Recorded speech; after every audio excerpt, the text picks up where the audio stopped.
we can, and then you can download it. Okay, so the recording started. So what I started to say is just be aware that this is not a big change. All they did is took some of the widget and put them under transform. Everything was before under data. The other thing that's a little bit odd is under supervised learning, they put correlations where that used to be under data. Other than that, there's not a big deal of difference. So this looks overwhelming, but it's really not. And as I say, I wanted to try something different where I really shared this workflow with you all, which is the OWS file. And then what I want to say is under the file, we're going to use the heart disease prediction data set. Why? Because it's been around. There are a lot of cardiologists in the audience. It's not hard to understand. I'll be more than happy to go over it.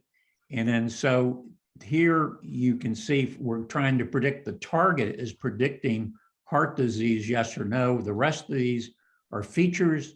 Green means it's categorical data. Red means it's numerical data. And we'll go through a lot of that for you all. I did want to have, though, a new kind of announcements, and let me see if it can come up.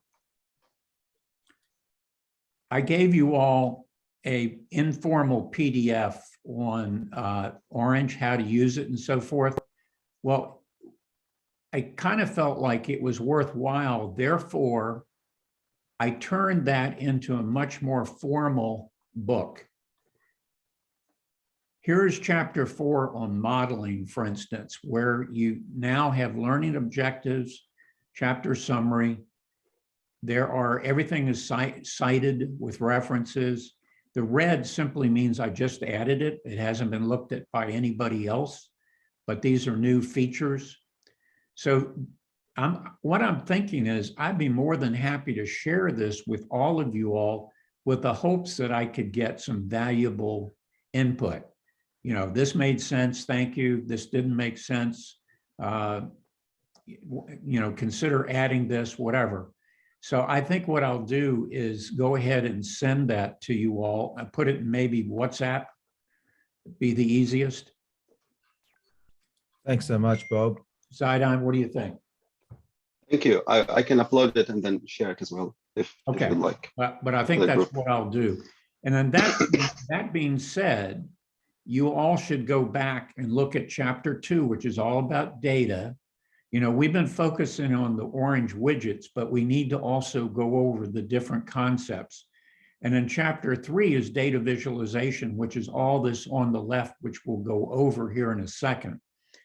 Chapter 4 will be next time. And so what we're going to look at here are some of the algorithms and how the fact that it's so easy to drag them over and just, this is one from pretty much every family in machine learning hooked up to test and score. I'll go over that in a minute. You don't need to worry about that at all.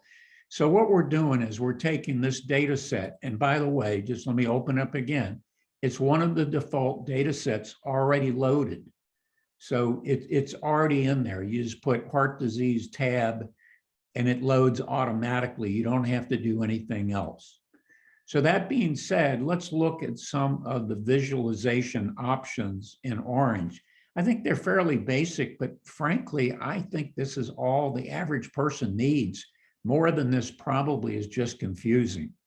So we will be looking at decision trees, you know, when we talk about modeling, but let's look at the tree viewer, which is the visualization of a tree.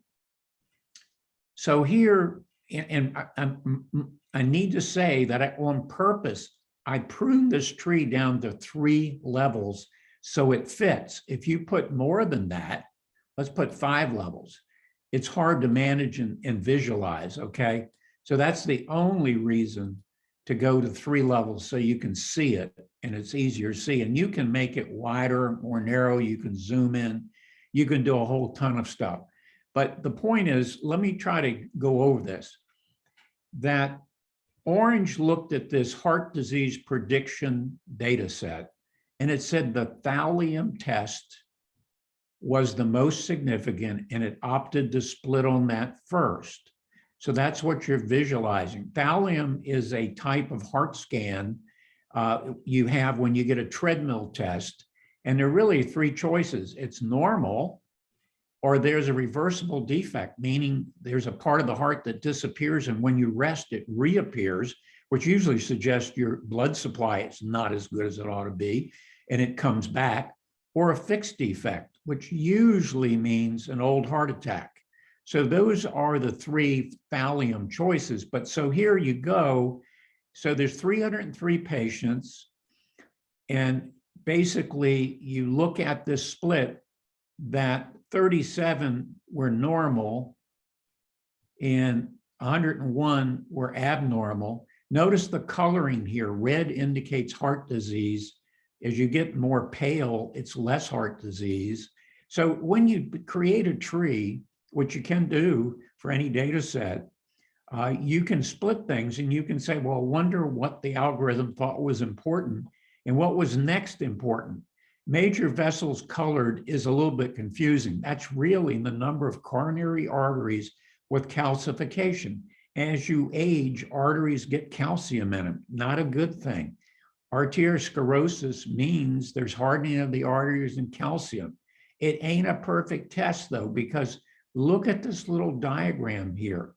So there is overlap in heart disease with everything, meaning you can do a certain heart test and basically if you have no coronary calcifications, chances are you don't have heart disease, but oops, some people do.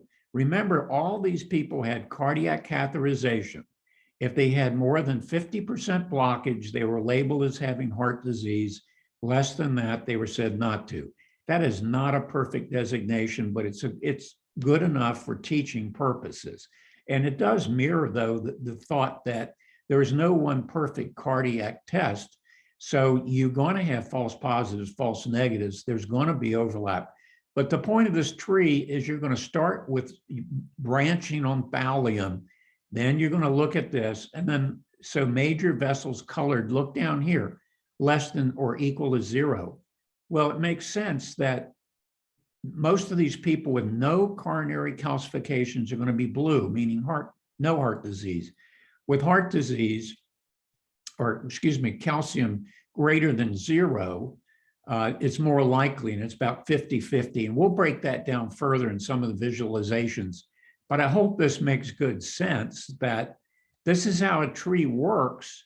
And it's one of the simplest ones why people like it. Some people will use a tree as the very first thing they do to look at a data set, just to see, what the algorithm is thinking and make some sense out of it. However, the problem with trees like this is, let's do, say, 8 levels. It can start trying to categorize everything, and it can categorize noise and signal. So at some point, we'll talk about what the problems are with decision trees, but a lot of people would do that as an initial look, if you will. It's certainly worth doing. Any questions about looking at a tree viewer to look at how the decision tree splits variables? And we'll go over more of that when we get into the modeling. I think this time we're going to concentrate on the widgets. Next one, we'll concentrate on the book chapters and talk about modeling the do's and don'ts and so forth. So let's go on to box plot, one of my favorites. Let's start. Sorry, Yeah. Bob. My question to everyone, did you have the file? Can you see on orange what Bob is seeing? Because if you don't, you can. I uploaded the file into the WhatsApp chat, so you can download it to have the same view. Yeah, and my question. Yeah, it's the OWS file. You should see what I have, except that I added a few more algorithms here. Otherwise, it's virtually identical. But so all you need to do is have the OWS file. You open it up in orange. In other words, you go to File, Open. You find it, wherever you put it, and then you go into File and you click on Heart Disease tab, and you should see exactly what I'm seeing. Yeah, I've got everything except for what's below gradient boosting, which are the new ones that are. Right, I added those, and we'll talk about that, because all you have to do, that's the beauty of how easy this is go over to model, and whatever you don't have, like neural network, you drag it over here and connect it up here. So it really literally is that simple. The other thing I meant to mention is I'm not going to look at bar plot, because we have other ways of doing bar plots, line plot or heat map, because they're not what I would say, they're not standardized. They're not what I'm used to seeing in the literature. And I've complained to Orange that, this is a little bit misleading. So we're going to ignore those. Okay. So let's go back to bar plot. And I'm hoping you all are able to pull this up. And you might say, let me put that down. You might say, well, why did you connect that to a data table here and here and here and here?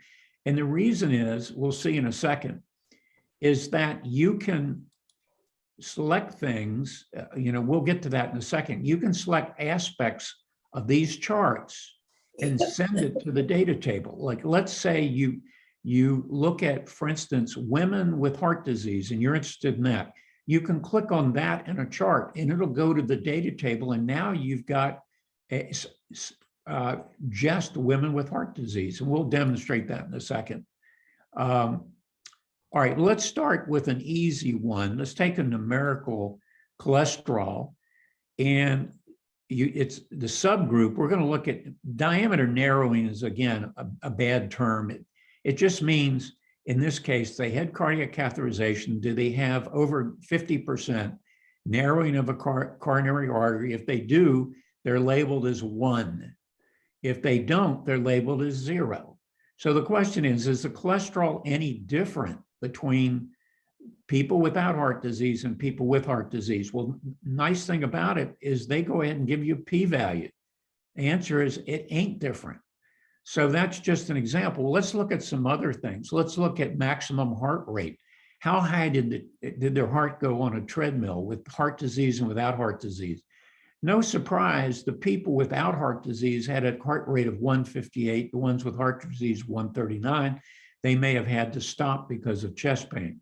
So it's just that is easy to do. How about ST depression, which when you have a stress test, you don't want to see an aspect of the EKG drop. That's called ST depression, because that usually indicates you're not getting enough blood to the heart muscle. So the answer is, it is different.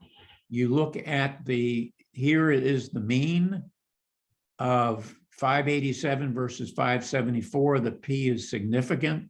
And let me spend a second on this box plot, because there's a ton of information here.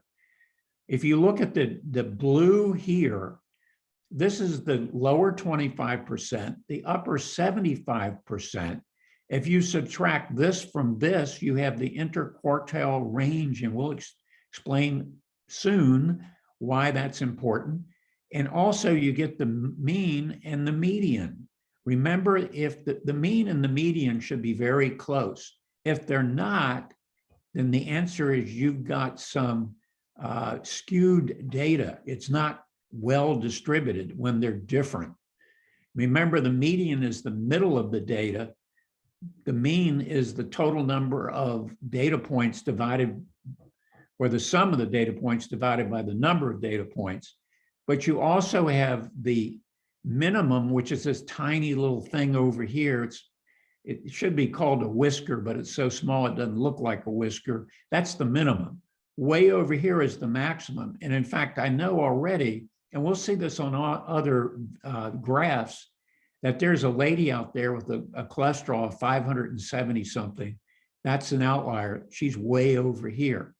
You see this little black line here? That's the standard deviation, which in here is 1.30.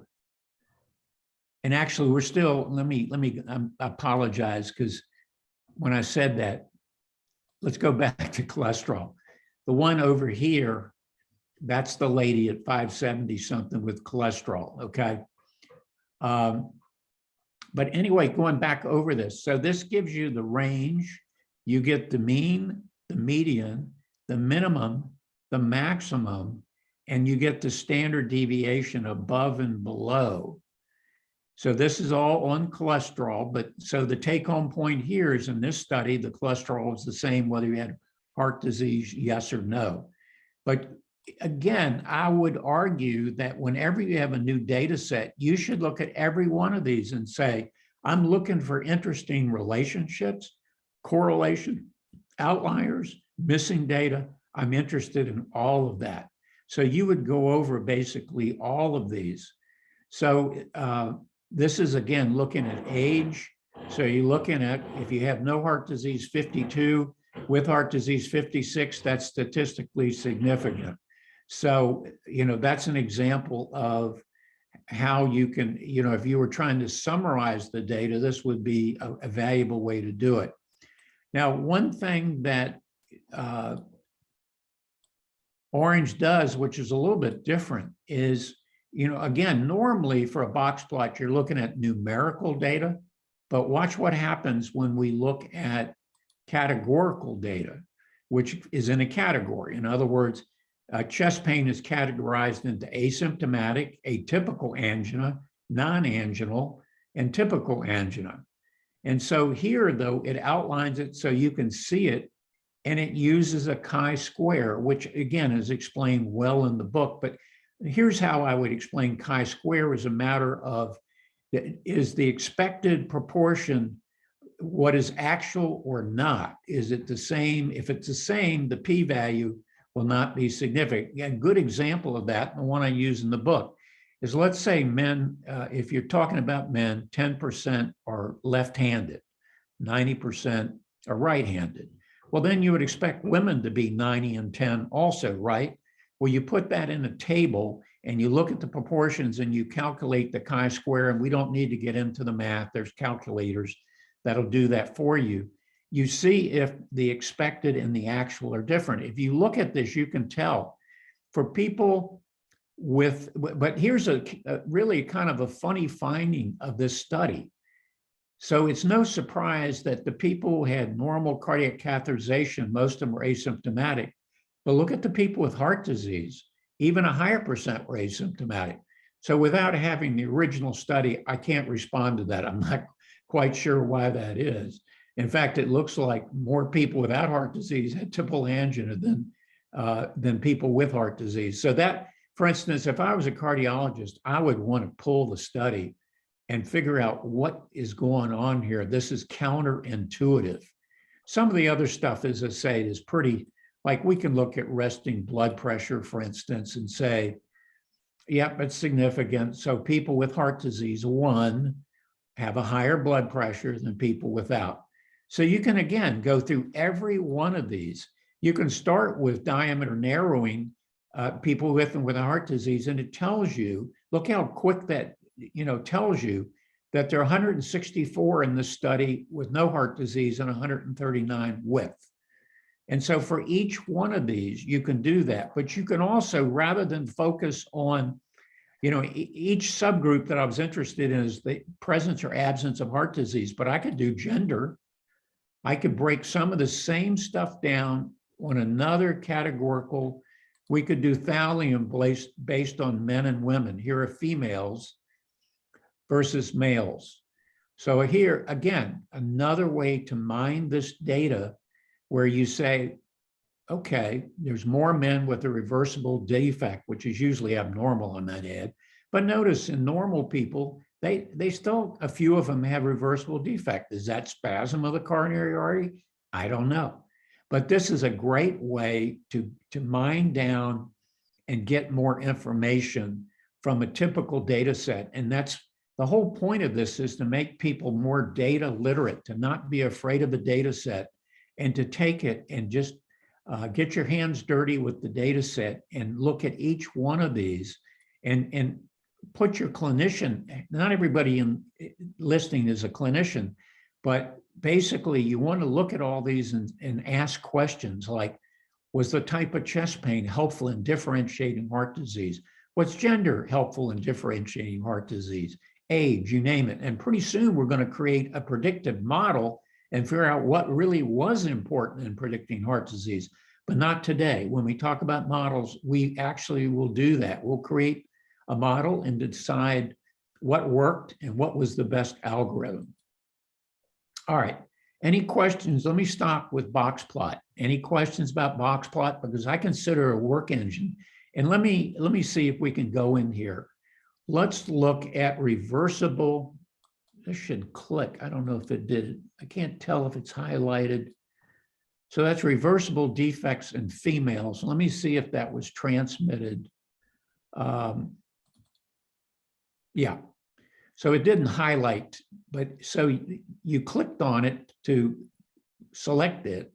And so this is all the women basically that we clicked on that you could, with the reversible defect. So if you wanted to mine these, you would keep these patients and analyze just those. Am I making that clear?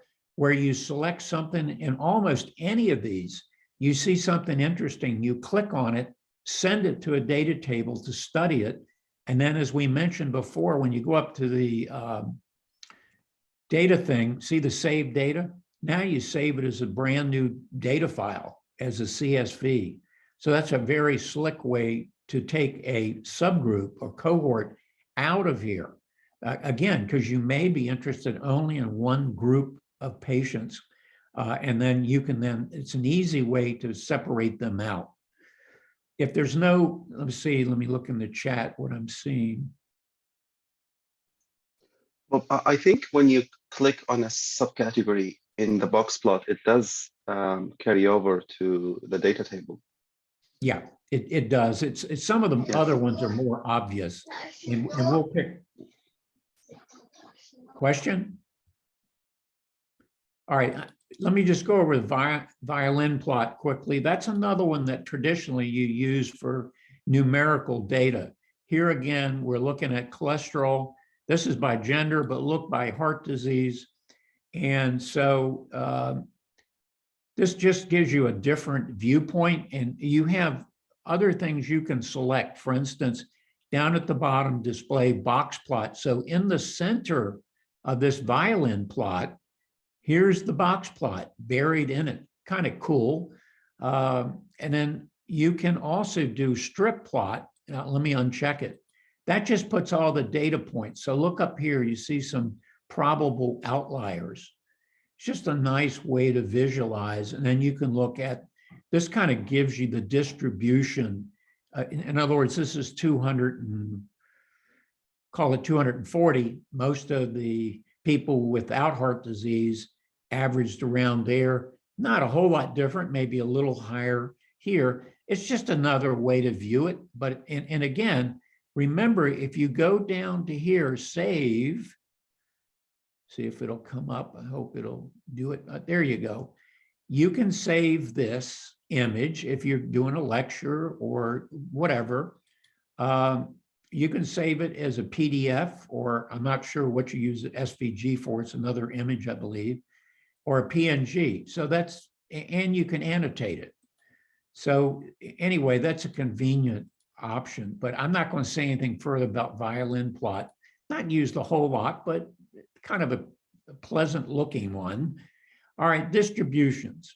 Why do we care about distributions? Well, the answer is, and let's go ahead and look at I'm sorry, that's a scatter plot. Let's see. There we go. Okay, distribution. The traditional reason you look at distributions is for statistical tests like linear regression, logistic regression. One of the assumptions was that it should be normally distributed. If not, you transform it so it's more normally distributed. The answer is that's not a huge big deal, number one. Number two, a lot of the newer machine learning ones don't have that same assumption. So there are ways to do it. I'm not going to go over it right now, but let's go ahead and look at, again, I'll pick on cholesterol, my favorite target. So let's just pick cholesterol. Now, we've added a bunch of stuff, like, first of all, we want to split it based on cholesterol, or excuse me, the presence or absence of heart disease. So red is heart disease, blue is not heart disease, but you don't have to do that. You can do none, so that's your cholesterol. Also, that line that you see, you can do none if you want. You have the option to hide bars. So there again, if you're looking at distribution, I would argue that's pretty well distributed, with the exception of an outlier way over on the right. It's right skewed. You can see over here, and if it'll behave, there we go. So that's a cholesterol around 560, and we look at a scatter plot, we'll drill down further.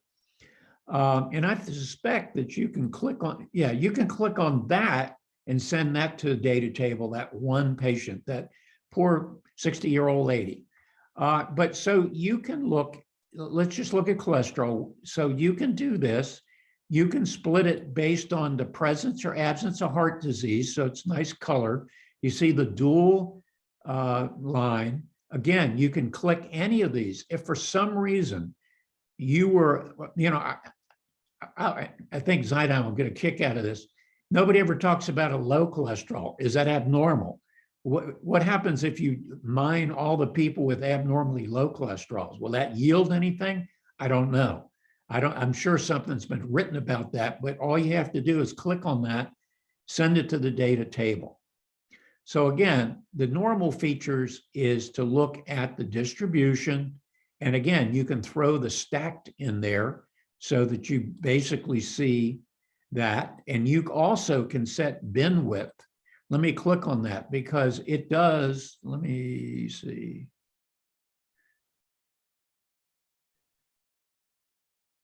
You definitely want to have the bin width at a reasonable level. Like, in other words, the cholesterol broken down to every 20 points. Because if you're not careful and you do something like this, you may lose the significance. Here's the cholesterol every 100 points. See it down at the bottom? So the answer is you need to play with this and get it to whatever you think. 20 points makes sense to me. And so you have options of doing this. And then let's look at, so the other thing this does is it will create a bar graph. Notice, let me go back to cholesterol. This is a histogram, and notice that these bars touch each other, typical of a histogram, okay? Whereas, and that's a numerical value. When we look at thallium, which is categorical of normal, reversible defect, fixed defect, notice that it's not touching each other. This is a bar graph. And so you can, again, go down here. I'm going to split it by heart disease, but you could do gender. You could do, as we've already said, you could do whatever you want to do that's categorical here. And you could stack ones or not stack them. Stack makes it convenient. So the idea here, again, is thallium.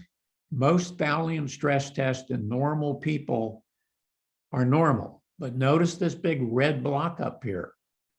And you can click on this whole normal and send that to a data table. Does that make sense? And also notice when I'm moused over, it says that 54.79% are normal overall, and it breaks it down into 42% belonging to the normal category and 12%, or let me go back to that. In this group, 77% normal, 22% abnormal. So see in group versus overall. Let me stop there. Does that make sense to you? That you can do histograms or bar graphs, histograms for the numerical value, bar graphs for the others. It's just one more way to look at data. And that's the whole idea of data visualization. It's part of exploratory data analysis. It's taking that initial look at the data going, what do I have here? What's significant? But you really have to have some clinical experience to have the right questions to ask to project this. The whole idea of what I'm showing you is there's a ton of different ways to look at data using different graphs and plots. Okay, nothing further on that on distributions? If not, let's look at scatter plot, which typically is a way of looking at two numerical values. Now, I did something here for the fun of it, is you can do all these labels. You can play with it. For instance, I put age and cholesterol, color it by diameter, and label by gender. So again, and up here, right, it's in the way, unfortunately. I don't know if I can drag, yeah, we can.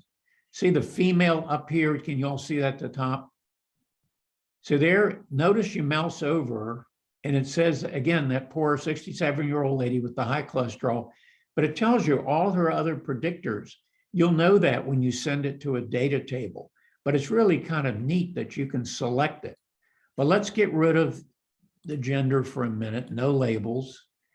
And so what are we doing? We're trying to see, in a scatter plot, you're trying to see, is there a trend line between age and cholesterol? As you get older, does your cholesterol rise? Yes or no?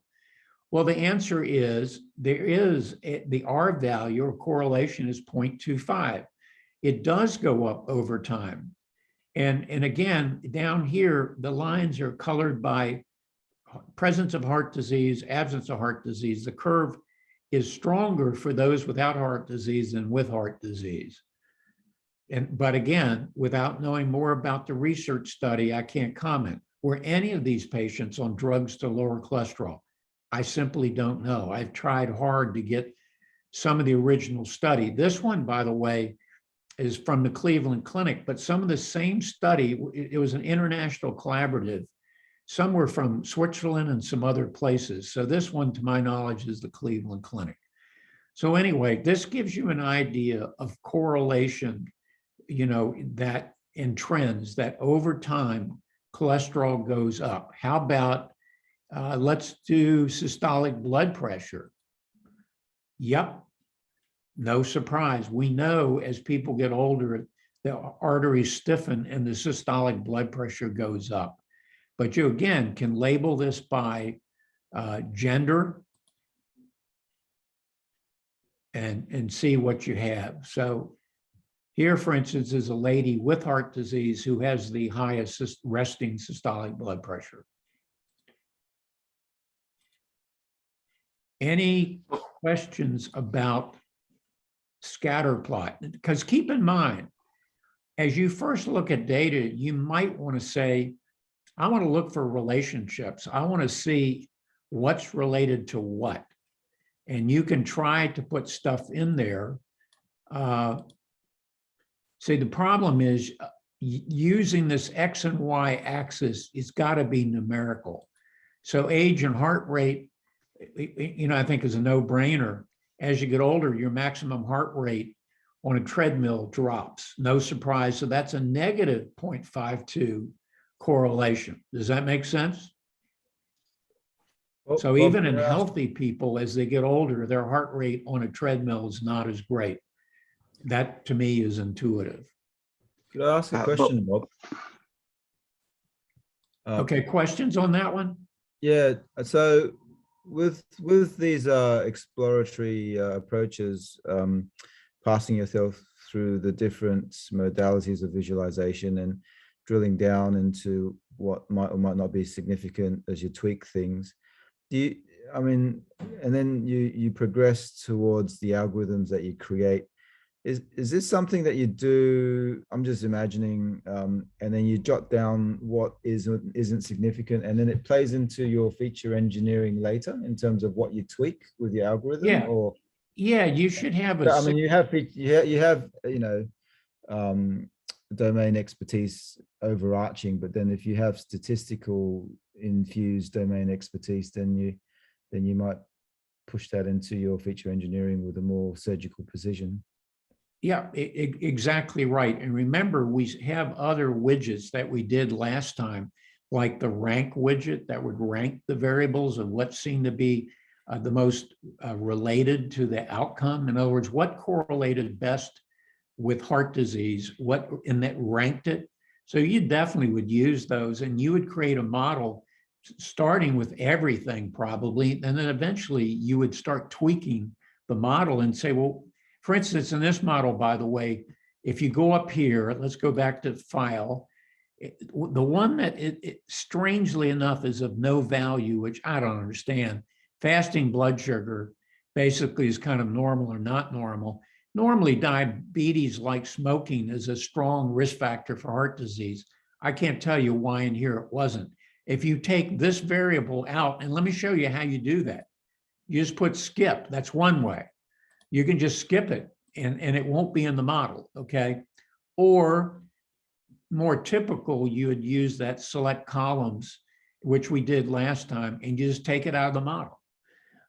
So yeah, we'll get to that when we talk about modeling. We'll go into that, but this initial idea is to try to get to know your data. Remember, for those of you who are new, remember that 75% of the time that a data scientist spends is not pushing the run button, which takes me about a half a second.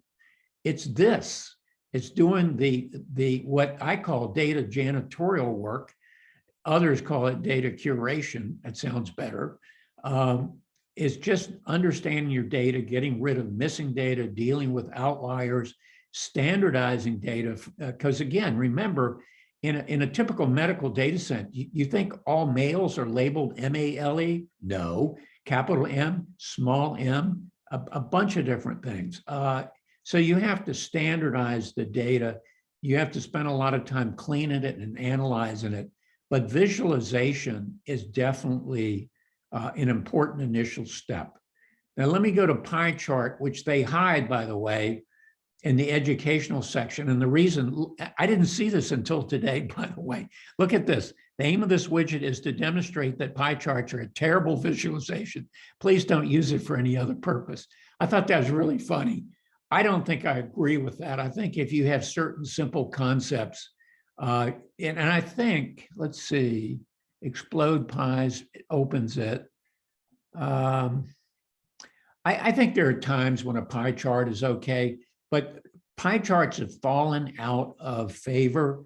I won't go into why. There's some reasons that are a little nitpicky. If you go to Wikipedia, they actually explain why they don't like them. I think for one reason, it's hard to compare a pie chart of one thing with a pie chart of another. But make a long story short, I mention it because pie charts are used with categorical data, where you separate it. Thallium had 3 categories. So the pie chart would show 3 categories.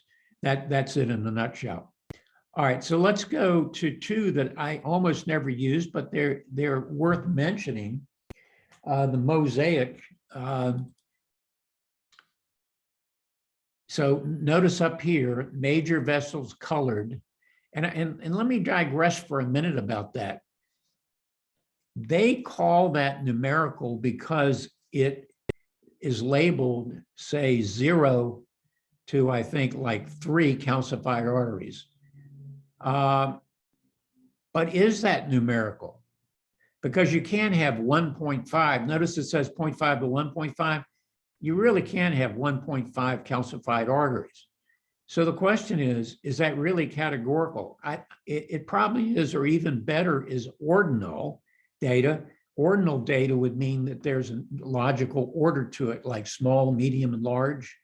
So, we could debate this for a long time, but understand, even the experts don't always agree. For instance, you've seen Likert scales, 0 to 5, to dislike all the way up to like a lot.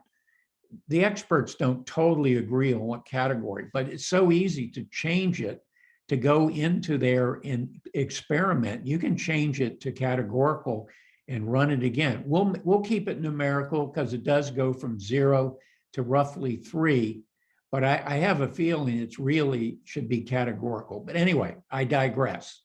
So let's go back to thallium, which again, remember, can be a normal, a reversible defect, which is usually not normal, and a fixed defect, which is usually not normal.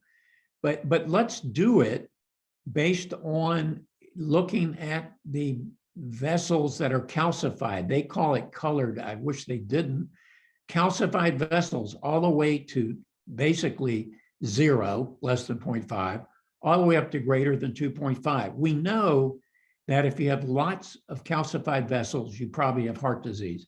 But if you have 0 to 1, it's not so crystal clear, okay? So as an example here is notice that if you have, let's say that the average of this is 1 calcified artery, there's certainly plenty of people with a normal thallium test and some with abnormal. As you move up here to reversible defect, it's then much more heart disease and complete heart disease here. You see how you compare the two? You select them up here over the left, and then you look at the coloring and you look at the x-axis down here and you look at the y-axis and see what you can learn. It's just a different way to look at it. But they also says find informative mosaics, number of variables at most 4. We can make it, let's say 3, and let's start.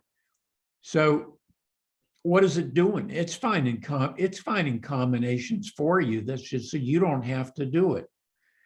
So here's an example. I think it's essentially done, although I see it's still, let me wait a little bit longer, but basically, let's go ahead and pull up the first one.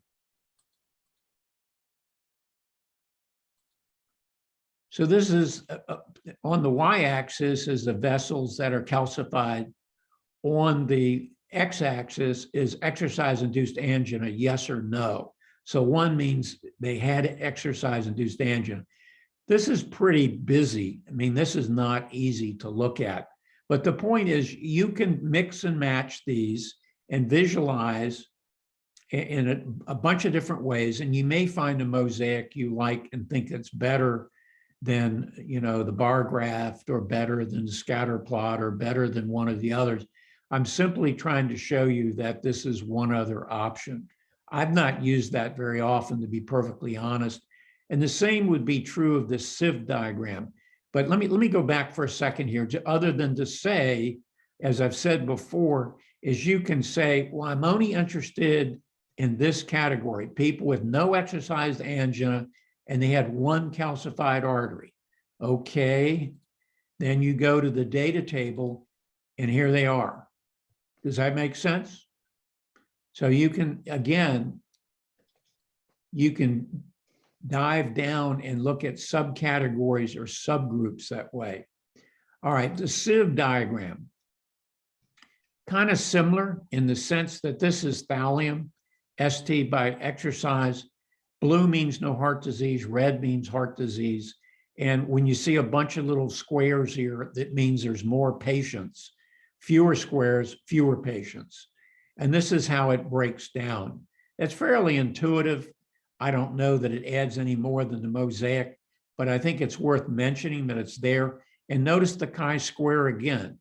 So it's really what it's saying is, if you look at the anticipated normal, reverse, and fixed defect by ST depression on exercise, they're not as expected. They're different than expected if you did the proportions. If you hand calculated what the proportion should be, it's different than expected, hence a p-value that's less than 0.05. And I won't get into how to calculate the chi-square because I don't remember. And it's not important. And again, they're calculators if you want to do it. So any questions on the visualization? I hope you understand the significance. It's getting, again, your hands dirty with data, if you will. All right, if not, I think we'll move ahead to. Sorry, well, just a question. Sure. With the mosaic, and I don't know if the Steve is doing it, but when you click find informative mosaics, is that similar to the rank? Just to find, because when I click it and say I just say 2 variables, it ranks by, you know, so if you can just press it, Sure. just do yeah, just do 2 and then start. And then, yeah, I mean, understandably, chest pain and thallium, major vessels, colored thallium, exercise-induced angina, thallium, like that all kind of makes sense. And almost at first look, it looks to me like ranking of correlations. I don't know if that's what it meant to do, but that is very, you know, that's very intuitive, actually. Yeah, I think it is. There's some things about this data set that I don't totally understand. But again, we're not trying to write a paper on heart disease. We're trying to use a data set that's been around and is pretty, to me, fairly helpful clinically. But I just wanted to point out that this is another way to look at it. But you could take, again, a group, pick, let's say, let's see, let's pick these guys. This would be people with a fixed defect, which is not normal normally, but yet they're asymptomatic. And then those people would be sent to the data table. Notice they're all asymptomatic. And notice things like, for instance, there's only one female in there. See, that's interesting. Now, the group is small enough. I don't want to say too much more than that. But the point is, let's say you had 5,000 patients and you notice that 95% were male, then you would say, well, that's really interesting and that's worthy of further investigation. Plus, you've got other things here. What is the resting EKG? Looks to me like not two out of whatever it is, 12 are normal. So, and let me just say, when we talk about AI, one of the things that just fascinates me about AI is not it finding out things I already know, finding out things I don't know. For instance, see the ST and T wave abnormality for years when I read EKGs, that's what we would read them, non-specific ST and T wave abnormality. I would argue that's not, it's not non-specific. It probably means something. And AI now is going in and looking at EKGs and seeing a lot of stuff that we can't see with the naked eye. We don't know exactly what it does see. But even this left ventricular hypertrophy in Zidon or how, back me up on this, even left ventricular hypertrophy may be an electrical diagnosis, but it's not, that doesn't necessarily represent what we see in the heart on echo or whatever. This may be a little bit non-specific and misleading. Any comments on that? Yes. So but I'm doing a PhD on that. There are two ways of looking at ECGs that we know of. One is AI, and one that is called advanced ECG. Advanced ECG is breaking down ECG by decomposition of signals, etc., and then finding all sorts of correlations. I can send you the paper. And then the other one, and that is more explainable, and the other one is AI. And both of them show that the ECG can tell you far more than what the eye can see. And even these non-specific things and some LVH or whatever, they're actually potentially very powerful predictors of underlying problems. We just visually, and so far with our limited data, correlations that we're capable of, didn't make the links, but we know that they are, they're signs of problems. So to me, what's exciting too is if we can use the word multimodal. What does that mean? Multiple methods, if you will. Think about this. What if in the same machine, a portable ultrasound also is able to do the EKG at the same time, already knows all the demographics, family history, all of that is in the computer, right? And it takes all that information and analyzes it and comes up with a more meaningful report card on your heart. I don't think that's outside the realm of possibilities within the next 5 years. Very doable, Bob. I think with fusion imaging, where you map a signal that can be seen in one modality to another modality that is of the same person, and if you could actually capture those individual signals in the one sitting so that you've got an actual datum of the same moment, that's very powerful. And just a segue from your LVH, I went to an interesting talk from a specialist in amyloidosis and sarcoidosis and infiltrative changes. And I was listening to her present papers and present data, and it struck me, and it strikes me even more when I listen to you talk, Bob, that publications are fascinating and great, but they ultimately converge on a conclusion, which is of the authors, which is usually, of authority. But wouldn't it be much more interesting if across the board data was always shared so that truth statements can be made from the raw data themselves, because we can do so. And so you don't have to settle on the conclusion of the paper, but you return to the raw data and you go, well, interestingly, in this subgroup analysis, there's equipoise on, multi-vessel disease on ticagrelor in these patients. So why is there equipoise and what is the syntax and what is the calcified extent of these arteries? Is the signal there? And the raw data might tell you, whereas the authors might have been, fixated on one conclusion and taken it to that point. I think future papers should have that raw data, and it just should be the norm, so that truth statements can be made by the audience rather than just by the author. So there's more agency in the audience. Yeah, I can see a lot of exciting stuff down the road, I think. For instance, if AI is good enough that it can pick up early hemochromatosis or amyloidosis in the heart, early LVH, I mean, you name it, if it could, it eventually becomes that accurate, I can see where everybody age 50 or over probably should have an echo looking for future abnormalities. That's number one. Number two, and this is just me talking, I still wonder why you have to have a 12-lead EKG that has limb leads and chest leads. I just wonder why, signal-wise, you can't have the ability to somehow figure out those signals from a single lead on the precordium. I don't know if that's been done. I'm sure I'm not the first one to think that, but I think it certainly makes EKGs a little bit more difficult, more time consuming, more artifact, because you have to hook them up with all those leads. Whereas if you could do a single lead, but yet 12 lead, that would be a slam dunk. Well, a part of what the 12 leads offer is orientation of the vector in space, of the electrical vector in space. And I know that over the years they've been trying all sorts of combinations and all sorts of variations of what leads can lead to what. But all of that was done before the AI and the advanced sort of digital sort of age. So, for example, what they are trying to do now, let's take the biggest data set that we know of ECGs, which is at the Mayo Clinic. The one at the Mayo Clinic, they have millions of ECGs for patients, but they are all 12-lead ECGs. So unfortunately, that is the ground truth, which is used to correlate to outcomes or to data sets that they have.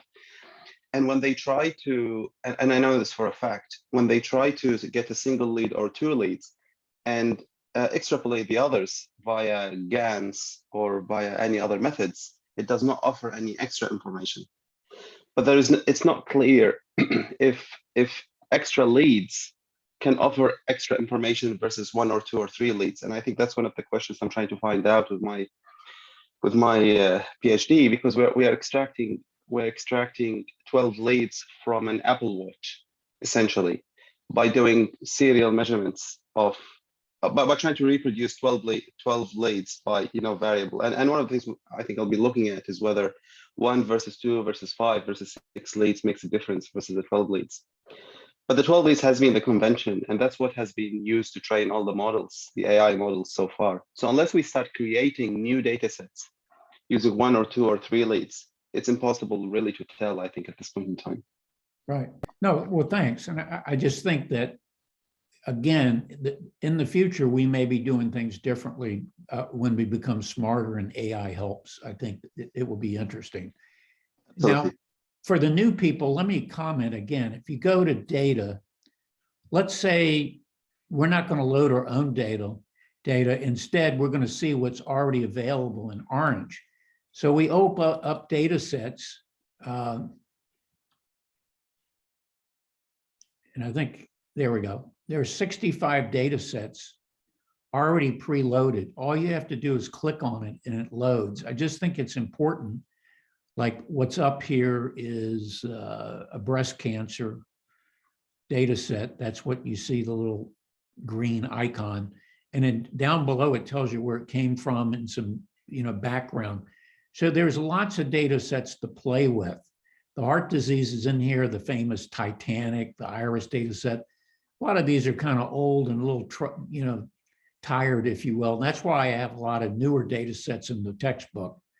But I'm just, for those people that are new, I just want you to understand that you can upload your own data. In fact, this is where you upload it, but I'll show you something cool that we will be doing. Notice the URL. When we go to Vanderbilt's data set repository, you put the URL in and it loads the data.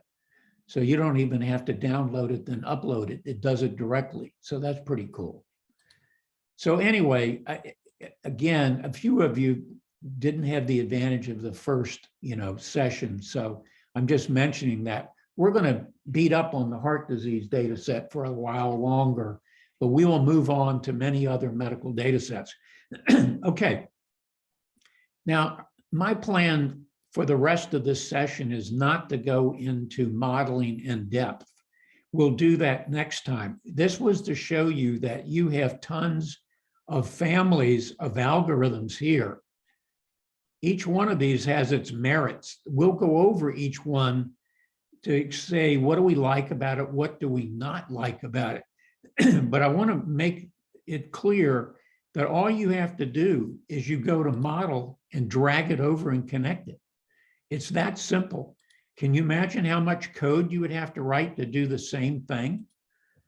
In fact, I asked a senior data scientist to do some basic visualization, to create a model, and I think it was heart disease, and to run it and to see what was the most important variables.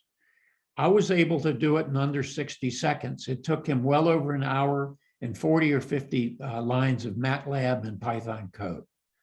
So I think that's a testament or testimony that this is, for purposes of just keeping life simple, a good way to go. That doesn't make anybody a data scientist. It does allow you, though, to play in the sandbox. Some people say, well, that's the democratization of data science, or you've now become a citizen data scientist. I'm not opposed to that. I would still, every time you came up with some interesting finding, I would run it by somebody with more statistical experience or data scientist. But at least you can be in the running of saying, here's what I found. So let me show you a couple of things. Number one, you might go, constant, what is that? That is interesting because that runs a baseline. What does that baseline mean? Let's say, and this is a true situation, in fraud detection by businesses, 97% is not fraud, 3% is fraud. When you run any algorithm, it's going to be accurate because it'll focus on the majority class, which is not fraud, and come up with good statistics. And in fact, any blind guess in that data set, you take a blind guess, you're going to be about 95% accurate because you're just going to guess not fraud. Does that make sense? So the point of constant is constant will look at the classes and give you a baseline. So in the case of the fraud thing, your algorithm better predict fraud better than 95 to 97%, or it's no better than a guess. So the constant is your baseline, if that makes sense. Now, let's go ahead. We're jumping ahead ever so slightly, but I think that's okay because I think this is really fun. So here we are, we're looking at training data. We down the road, we'll actually divide the data into training and test, and we'll look at both. But here is just how easy it is. We connected all those algorithms, and here are the results. Also, if you click on model, right-click it, you can add stuff or subtract stuff. For instance, today I added train time. So you can look at that. How long did it take? We got, I think, 11 or 12 algorithms. So it took anywhere from way less than a second to 37 seconds for a neural network, okay? But if you had a huge data set, you would be interested in training time, because you'd have to factor that in. You might say, I don't want to do a neural network, it just takes too long. Now, for most classification models, and we'll get into this, you don't need to worry about, the area under the curve is the gold standard. Classification accuracy is also important. There are reasons why sometimes you don't use this. We'll get into that.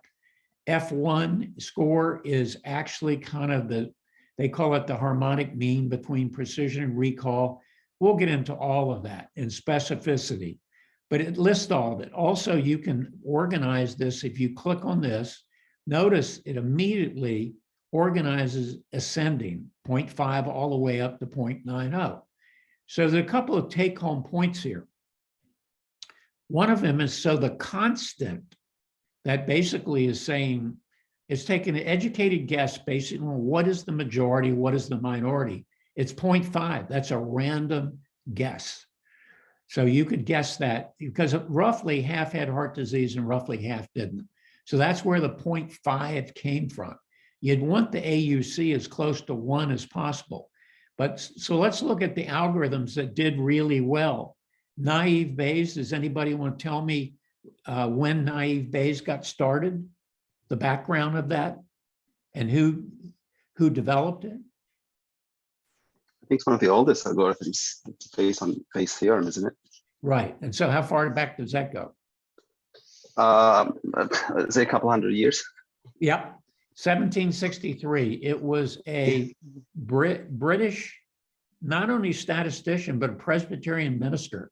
I've never figured out that combination, but it's still out there. Naive Bayes, in fact, when you look at statistics, there are two camps. The one that you all are familiar with is called the frequentist camp of statisticians. And then there's the Bayesian or Bayesian camp, that they literally do all statistics based on Bayes. So we'll go over more about Bayes, next session. But I thought that was interesting. So there's one that actually has been around forever. Look at the AUC is good. F1 score, again, the higher the better. So it was best. And the next one is logistic regression, which has been around many decades. So then you look at some of the more sexy ones, like gradient boost. This is XGBoost, neural networks. So these are latest and greatest machine learning, but they did not outscore the old ones. And that's not totally surprising. I think the biggest reason is this is an unusually clean data set. You have a bigger, dirtier data set with missing data and everything else. Probably they're not going to do as well. So just be aware that's probably why. So anyway, I wanted you to see those, and I'll do another couple of easy things. And so what we're going to talk about next week, you go to evaluate. That's so really important. Notice it's called a confusion matrix. It's also called a truth table. It's also called an error matrix. But we're going to talk about that because you can't believe how important that is. So if you pick, let's just pick, we said naive Bayes was good. Here are your true positives, your true negatives, your false positives, your false negatives. They're all there. Remember what I said? You can click on those. You want to see just your false positives? Send it to a data table. Where else can you do that? I mean, I sound like an advertisement, but I don't mean to. But in other words, so your ability to drill down on your cohort of interest, your subgroup of interest, is really easy. But we're going to spend a lot of time on the confusion matrix and what's a false positive, what's a false negative, what is precision, what's a positive predictive value. All that kind of stuff is very important for clinicians. So under modeling, we'll talk about models. We'll talk about these algorithms. I'll mention two things that are important. We're not going to generally have you tweak the algorithms. If you open them up, notice you actually can adjust stuff. But unless you know what you're doing, by and large, you're going to accept the default. An exception might be you know, the number of, well, wait a minute, let me go back. That wasn't the tree. So the tree, you can decide how far you want the tree to keep dividing down. That's one, that's okay. And the other thing is, remember in medicine again, the group that you're interested in is often the minority. You look at a bunch of prostate biopsies, 8% are positive for cancer. That means 92% are benign. And one of the ways that you can overcome that in random forest is click this box, balanced class distribution. That's going to favor the minority class and make the evaluation more accurate, okay? We'll be going into that. I'm just going to point it out now. Logistic regression, same thing. Whoops, that's another one, sorry. They're so close together. There we go. So see balanced class distribution. So those are the two algorithms that if you have a problem with, you don't have many minority and too many majority, you can balance it out that way, and that's very legitimate. Everybody accepts that. I'm going to stop there. I think that's probably enough for today. What I'm recommending is I will add the PDF version of the book to WhatsApp, and you all can have at it. I'd recommend reading chapter 2 and 3 and start on 4. They're not long. They're easy to read, I think.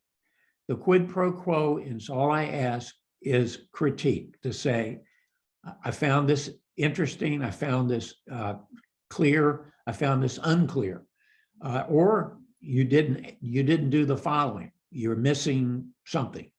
You know, that would be very helpful, because this book is still, to me, in a rough draft situation, and I'd like to have it really as readable as humanly possible before we launch it, if we launch it. So we'll just see. Let me see, there's a chat. Yeah, so Phoebe had to step out. Any other questions? I hope that you all found this intuitive and helpful. If I start asking questions, you know, we're going to be here for a week. It's fascinating. The only question I suppose I have is, when you go to test and score and predictions, does that really mean that you are actually able to build a model from the data sets that you have? Like when I get an AUC, say for example, a 0.91 for naive Bayes, and same thing for well, let's say for naive Bayes, does that mean that I already have a highly predictive model based on the 300 or so patients or instances that I have in this data set? Yeah, is that a correct way to interpret it? Yeah, I mean, you could say that it's accurate. I mean, the other thing I meant to mention, and unfortunately some of these ICANNs cover up stuff, is notice up here, you want to predict presence of heart disease. See the one? Icons keep getting in the way. You can predict the absence of heart disease and get a number, or you can average them. So you're in a sense trying to say what's the overall model. So you have 3 choices. I think you're almost always interested, though, in 1, which means the abnormal class, okay? But the answer is you've already found out a good model on the training data. But what we'll be doing is we will put in a sampler, and we'll split this in 70-30. 70% will be training, and it'll train on all the data, and then you'll test it on 30%. A good model, the results will be similar. A bad model, where there's overfitting, which we'll explain, the test data doesn't look as good. You're really interested in your results on the test data. This, though, whets your appetite. This should say, wow, naive Bayes was good. Not only is recall, which is the same thing as sensitivity, is good. Specificity is good. This looks like a winner to me. So now you would want to test it on test data and see how much this deteriorates, if at all. But again, this is not the same thing as a huge data set with lots of missing data and, you know, more complicated than this. So the test data may be similar, actually. But the answer is, you just did a model on the training data, looking at how well it predicted the presence of heart disease, and you got a great snapshot of what worked and what did not work. Did I answer that for you? Yes, and how, yeah, no, that's again, so I thought, so what it's doing here, it's talking about the whole, it's talking about the whole data set. It's not splitting 80-20 or so, right? No, Or is that based, is that built? Yeah, and what we'll show you, let me show you another wonderful thing about Orange. Right click, insert widget, and you just put D for data sampler. Okay. Run another line over there, open it up, says reset signals. Now watch what I'm going to do. Data sample to data, remaining data to test data. Does that make sense? Yeah. I mean, try that in Python. So all you're going to do here is now you've did training, test on test data. We'll see how long that takes. Not very long. So notice, I don't remember, this is slightly less or about the same. I think it's about. It's 0.91 to 0.906. Okay, so it dropped a little bit. That's, again, this is a better than average data set. That's why. But so the point is, you just toggled between training. It'll come up in a second.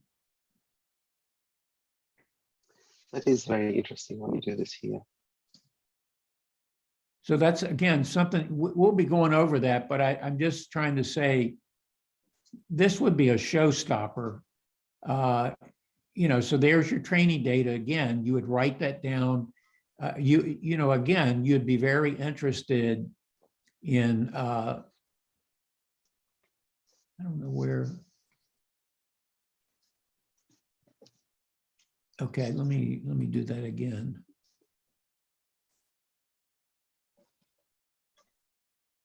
Now, I don't know why naive Bayes, why did that change? And I don't know the answer. In other words, all of a sudden, gradient boosting is better. I'll have to figure that one out. That's very mysterious, okay? You know, I'll have to figure out whether there's less data though. I mean, in other words, we're running the training data on, and in fact, let me open this up and show you something. If you look at the bottom, notice it says 303 to 122. You up here, wait a minute, so I may not have done everything. The answer is, I should click fixed proportion of data, 70% is the split, okay? And then you hit sample data. So that's what I didn't do. That's why you got weird results. So now you've got 213 in training, 90 in test, okay? So I just was in a hurry and didn't do it the right way. So let's do that again, because again, so this is your training data looking at heart disease prediction. Click on this and it'll go ascending. So now, using this data set, neural network is better. So again, but notice these are incredibly similar. I mean, there's really no difference between those. You have to look at other things. For instance, if sensitivity, which is recall, is really important, you might go with naive Bayes that has such a high recall, okay, or sensitivity. So let's do test and see what happened.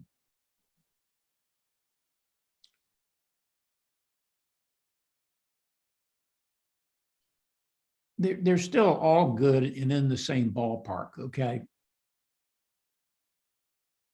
But you'd have to look at these, but basically you're looking at 90. If you look down to the bottom, you see you're dealing with 90 in the test set. But again, I just say for educational purposes, this is fantastic because you don't have to write 30 lines of code to accomplish this. And that you could, again, just do naive Bayes. You could just say, I'm satisfied with naive Bayes, get rid of the rest of these algorithms, and just have that be your model. And then you could further tweak the variables. We'll get into all that. Again, you can always look at your model and say, I don't need this one. I don't need that one. And then you could run the model, and we'll talk about some of that, when we talk about modeling, how you can run a model, then turn around, change something, run it again, and see if the performance was as good or changed or whatever. Any questions about that? Again, you'll get much more of this next time. We'll have to decide. It'll be hopefully in June, probably, just depends, conceivably the second Friday. I'll have to see when that is. I can talk to Hal or Zidon. Any other questions? Just a quick resource question, Bob. So we designed a neural network and we had to spin up virtual machines and then decide on how much epochs depending on how much we could afford. Is this being run in the cloud as you put it up, or who pays for the? No, the only thing that's run in the cloud for this is the convolutional neural network for images. Yeah, it is actually run on the Orange server and comes back to you. No, this neural network, by the way, is whatever Scikit, the Python master package. If you wanted to see what this is, I can send you a link, or you can remember for all of these though, let me make sure I get the right one. You go to the help menu and it gives you most of what you need to know. So here we go. You can pick the layers, you can pick the iterations. Is iteration epoch or? That's the number of time. I don't want to say it is. I could be wrong. Yeah, cool. But you can, neurons per hidden layer, you can set. ReLU is a typical activation, atom optimizer. And again, you could increase the iteration. So again, you can tweak it. But in terms of how good it is, or I would say to you, it is a middle of the road neural network with multiple layers. And that's all I can say. Cool. That's fascinating. Thanks so much, Bob. You're welcome. We'll try to pick a time. So what I do, you all, is to put a copy of the PDF book for your review in WhatsApp, okay? Yeah. Okay. We'll give you feedback for sure. Okay, well, that's what we need. So appreciate your time and patience, and hope you all got something out of it. Thank you. Appreciate your time. Thanks so Take much, care. Bob. Thank you for your time. Thank you. Okay.